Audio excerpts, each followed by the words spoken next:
Goeiedag julle. Dankie dat julle inskakel by ons begeleide gebed.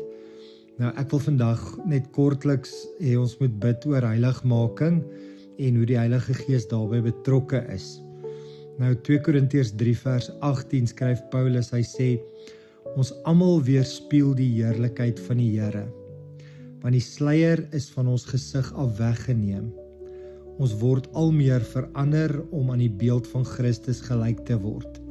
Die heerlikheid wat van ons uitstraal neem steeds toe, dit doen die Here wat die Gees is.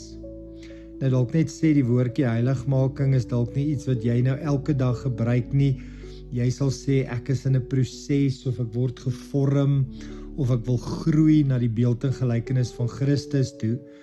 Maar heiligmaking dink ek en jy baie keer beteken ons gaan harder moet probeer om 'n beter Christen te wees.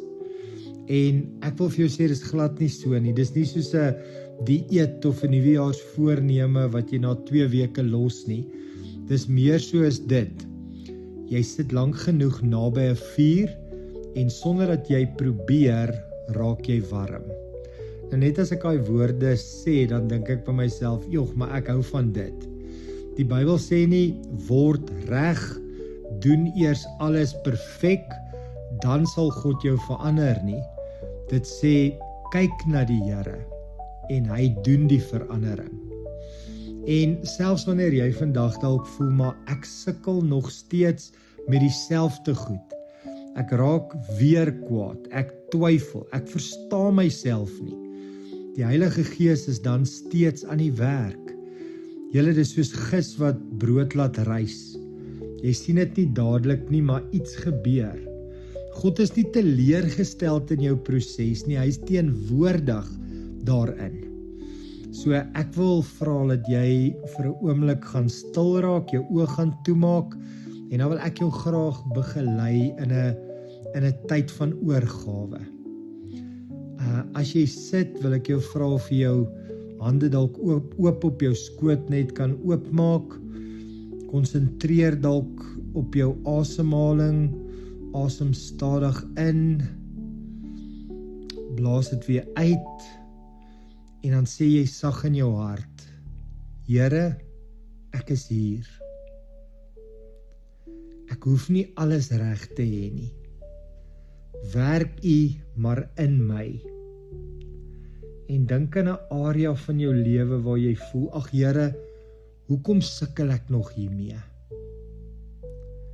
Ek wil jou vra, bring dit na die Here toe. Maak jou hart oop, maak jou hande oop. Laat toe dat hy met jou praat, dat hy met jou werk.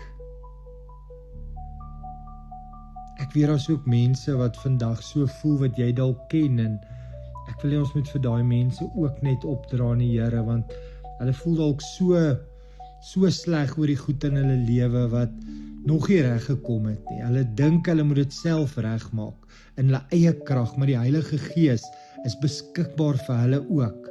Kom ons bid vir hulle. Here, ek dink nou aan mense en miskien kan jy sommer daai mense se name voor die Here noem, wat moeg is om te probeer, mense wat voel hulle stel nie aanhoudend te leer, mense wat al moed opgegee het op verandering.